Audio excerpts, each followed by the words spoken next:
ओम शांति। 11/7/2025 प्रातः मुरली। ओम शांति। बाप दादा मधुबन। बाबा आज कह रहे हैं, मीठे बच्चे, पहले पहले सबको बाप का सही परिचय देकर गीता का भगवान सिद्ध करो, फिर तुम्हारा नाम बाला होगा। मीठे बच्चे, पहले पहले तुम सबको बाप का सही परिचय देकर गीता का भगवान सिद्ध करो, फिर तुम्हारा नाम बाला होगा। प्रश्न, तुम बच्चों ने चारों युगों में चक्र लगाया है, उसकी रस्म भक्ति में चल रही है, वो कौन सी है? उत्तर, तुमने चारों युगों में चक्र लगाया, वो फिर सब शास्त्रों चित्रों आदि को गाड़ी में रख चारों ओर परिक्रमा लगाते हैं, फिर घर में आकर सुला देते हैं। तुम ब्राह्मण, देवता, क्षत्रिय आदि आदि बनते। इस चक्र के बदले उन्होंने परिक्रमा दिलाना शुरू किया है, ये भी रस्म है। ओम शांति। रूहानी बाप बैठ रूहानी बच्चों को समझाते हैं। जब कोई को समझाते हो तो पहले ये क्लियर कर दो कि बाप एक है। पूछना नहीं है कि बाप एक है व अनेक है, ऐसे तो फिर अनेक कह देंगे। कहना ही है बाप रचता गॉडफादर एक थे, वो सब आत्माओं का बाप है।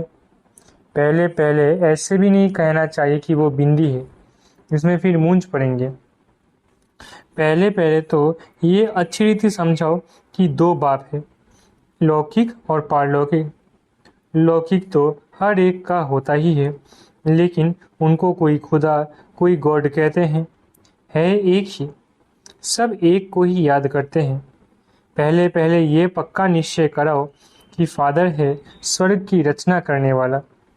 वो यहाँ आएंगे स्वर्ग का मालिक बनाने, जिसको शिव जयंती भी कहते हैं। ये भी तुम बच्चे जानते हो, स्वर्ग का रचता भारत में ही स्वर्ग रचते हैं, जिसमें देवी देवताओं का ही राज्य होता है।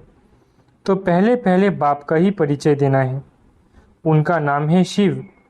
गीता में भगवानोवाच है ना। पहले पहले तो ये निश्चय कराए लिखा लेना चाहिए। गीता में है भगवानोवाच, मैं तुमको राजयोग सिखाता हूँ, अर्थात नर से नारायण बनाता हूँ। ये कौन बना सकते हैं? जरूर समझाना पड़े। भगवान कौन है फिर ये भी समझाना होता है। सतयुग में पहले नंबर में जो लक्ष्मी नारायण है, जरूर वही 84 जन्म लेते होंगे। पीछे फिर और धर्म वाले आते हैं, उन्हों के इतने जन्म हो ना सके। पहले आने वालों के ही 84 जन्म होते हैं। सतयुग में तो कुछ सीखते नहीं हैं, जरूर संगम पर ही सीखते होंगे। तो पहले पहले बाप का परिचय देना है। जैसे आत्मा देखने में नहीं आती, समझ सकते हैं, वैसे परमात्मा को भी देख नहीं सकते। बुद्धि से समझते हैं वो हम आत्माओं का बाप है। उनको कहा जाता है परम आत्मा। वो सदैव पावन है, उनको आकर पतित दुनिया को पावन बनाना होता है। तो पहले बाप एक है, ये सिद्ध कर बताने से गीता का भगवान श्री कृष्ण नहीं है, वो भी सिद्ध हो जाएगा। तुम बच्चों को सिद्ध कर बताना है। एक बाप को ही ट्रुथ कहा जाता है। बाकी कर्म कांड व तीर्थ आदि की सब बातें हैं भक्ति के शास्त्रों में। ज्ञान में तो इनका कोई वर्णन ही नहीं है। यहाँ कोई शास्त्र नहीं, बाप आकर सारा राज समझाते हैं।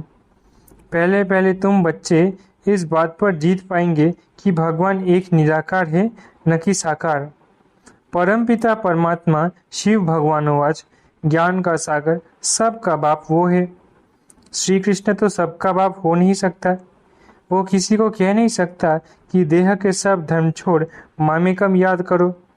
है बहुत सहज, परंतु मनुष्य शास्त्र आदि पढ़कर भक्ति में पक्के हो गए हैं। आजकल शास्त्रों आदि को गाड़ी में रख परिक्रमा देते हैं, चित्रों को, ग्रंथ को भी परिक्रमा दिलाते हैं, फिर घर ले आकर सुलाते हैं। अभी तुम बच्चे जानते हो, हम देवता से क्षत्रिय, वैश्य, शूद्र बनते हैं। ये चक्र लगाते हैं। चक्र के बदले वो फिर परिक्रमा दिलाकर घर में जाए रखते हैं। उन्हों का एक मुकर्रर दिन रहता है जब परिक्रमा दिलाते हैं। तो पहले पहले ये सिद्ध कर बताना है कि श्री कृष्ण भगवानुवाच नहीं, परंतु शिव भगवानुवाच है। शिव ही पुनर्जन्म रहित है। वो आते जरूर है, परंतु उनका दिव्य जन्म है। भागीरथ पर आकर सवार होते हैं, पतितों को आकर पावन बनाते हैं, रचता और रचना के आदि मध्यांत का राज समझाते हैं, जो नॉलेज और कोई नहीं जानते। बाप को आप ही आकर अपना परिचय देना है। मुख्य बात है ही बाप के परिचय की। वही गीता का भगवान है। ये तुम सिद्ध कर बताएंगे तो तुम्हारा नाम बहुत बाला हो जाएगा। तो ऐसा पर्चा बनाकर उसमें चित्र आदि भी लिख लगाकर फिर एरोप्लेन से गिराने चाहिए। बाप मुख्य मुख्य बातें समझाते रहते हैं। तुम्हारी मुख्य एक बात में जीत हुई तो बस तुमने जीत पाई। इसमें तुम्हारा नाम बहुत बाला हुआ है। इसमें कोई खिटपिट नहीं करेंगे। ये बड़ी क्लियर बात है। बाप कहते हैं, मैं सर्वव्यापी कैसे हो सकता हूँ? मैं तो आकर बच्चों को नॉलेज सुनाता हूँ।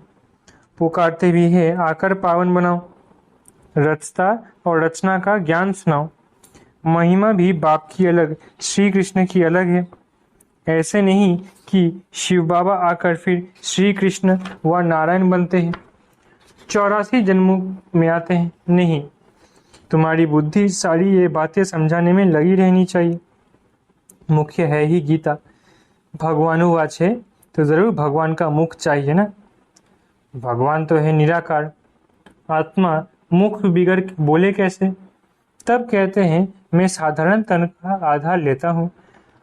जो पहले लक्ष्मी नारायण बनते हैं वही 84 जन्म लेते लेते पिछाड़ी में आते हैं, तो फिर उनके ही तन में आते हैं। श्री कृष्ण के बहुत जन्मों के अंत में आते हैं। ऐसे ऐसे विचार सागर मंथन करो कि कैसे किसको समझाएं। एक ही बात से तुम्हारा नाम बाला हो जाएगा। रचता बाप का सबको मालूम पड़ जाएगा। फिर तुम्हारे पास बहुत आएंगे, तुमको बुलाएंगे कि यहाँ आकर भाषण करो। इसलिए पहले पहले अल्फ सिद्ध कर समझाओ। तुम बच्चे जानते हो, बाबा से हम स्वर्ग का वर्षा ले रहे हैं। बाबा हर 5000 वर्ष बाद भारत में ही भाग्यशाली रथ पर आते हैं। ये है सौभाग्यशाली, जिस रथ में भगवान आकर बैठते हैं। कोई कम है क्या? भगवान इनमें बैठ बच्चों को समझाते हैं कि मैं बहुत जन्मों के अंत में इसमें प्रवेश करता हूँ। श्री कृष्ण की आत्मा का रथ है ना, वो खुद श्री कृष्ण तो नहीं है, बहुत जन्मों के अंत का है। हर जन्म में फीचर्स, ऑक्यूपेशन आदि बदलता रहता है। बहुत जन्मों के अंत में जिसमें प्रवेश करता हूँ वो फिर श्री कृष्ण बनते हैं, आते हैं संगम युग में। हम भी बाप का बनकर बाप से वर्षा लेते हैं। बाप पढ़ाकर साथ ले जाते हैं और कोई तकलीफ की बात नहीं। बाप सिर्फ कहते हैं मामेकम याद करो, तो ये अच्छी रीति विचार करना चाहिए कि कैसे कैसे लिखे। यही मुख्य मिस्टेक है, जिस कारण ही भारत अनराइटियस, इरिलीजियस, इंसॉल्वेंट बना है। बाप फिर आकर राजयोग सिखलाते हैं, भारत को राइटियस सॉल्वेंट बनाते हैं, सारी दुनिया को राइटियस बनाते हैं। उस समय सारे विश्व के मालिक तुम ही हो। कहते हैं ना, wish you long life and prosperity. बाबा आशीर्वाद नहीं देते कि सदा जीते रहो, ये साधु लोग कहते हैं अमर रहो। तुम बच्चे समझते हो अमर तो जरूर अमरपुरी में होंगे, मृत्यु लोक में फिर अमर कैसे कहेंगी? तो बच्चे जब मीटिंग आदि करते हैं तो बाप से राय पूछते हैं। बाबा एडवांस राय देते हैं, सब अपनी अपनी राय लिख भेजे, फिर भल इकट्ठे भी हो। राय तो मुरली में लिखने से सबके पास पहुंच सकती है। 2-3 हजार खर्चा बन जाए, इन 2-3 हजार से 2-3 सेंटर खोल सकते हो। गांव गांव में जाना चाहिए चित्र आदि लेकर। तुम बच्चों का जास्ती इंटरेस्ट सूक्ष्मवतन की बातों में नहीं होना चाहिए। ब्रह्मा विष्णु शंकर आदि चित्र है तो इस पर थोड़ा समझाया जाता है। इनों का बीच में थोड़ा पाठ है। तुम जाते हो, मिलते हो, बाकी और कुछ है नहीं, इसलिए इसमें जास्ती इंटरेस्ट नहीं लिया जाता है। यहाँ आत्मा को बुलाया जाता है, उनको दिखाते हैं। कोई कोई आकर रोते भी है, कोई प्रेम से मिलते हैं, कोई दुख के आंसू बहाते हैं। ये सब ड्रामा में पार्ट है, जिसको चिट चैट कही जाए। वो लोग तो ब्राह्मण में कोई की आत्मा को बुलाते हैं, फिर उनको कपड़ा आदि पहनाएंगे। अब शरीर तो वो खत्म हो गया, बाकी पहनेंगे कौन? तुम्हारे पास वो रस्म नहीं है, रोने आदि की तो बात ही नहीं। तो ऊंच ते ऊंच बनना है, वो कैसे बने? जरूर बीच में संगम युग है जब पवित्र बनते हैं। तुम एक बात सिद्ध करेंगे तो कहेंगे ये तो बिल्कुल ठीक बताते हैं, भगवान कभी झूठ थोड़ी ही बता सकते हैं। फिर बहुतों का प्यार भी होगा, बहुत आएंगे। समय पर बच्चों को सब पॉइंट्स भी मिलती रहती है। पिछाड़ी में क्या क्या होना है वो भी देखेंगे। लड़ाई लगेगी, बॉम्ब्स छूटेंगे, पहले मौत है उस तरफ। यहाँ तो रक्त की नदियाँ बहनी है, फिर घी दूध की नदी। पहले धुआं धुआं विलायत से निकलेगा, डर भी वहां से है। कितने बड़े बड़े बॉम्ब्स बनाते हैं, क्या क्या उसमें डालते हैं जो एकदम शहर को खलास कर देते हैं। ये भी बताना है इसने स्वर्ग की राजा स्थापन की। हेवनली गॉडफादर जरूर संगम पर ही आते हैं। तुम जानते हो अभी संगम है, तुमको मुख्य बात समझाई जाती है बाप की याद की, जिससे ही पाप कटेंगे।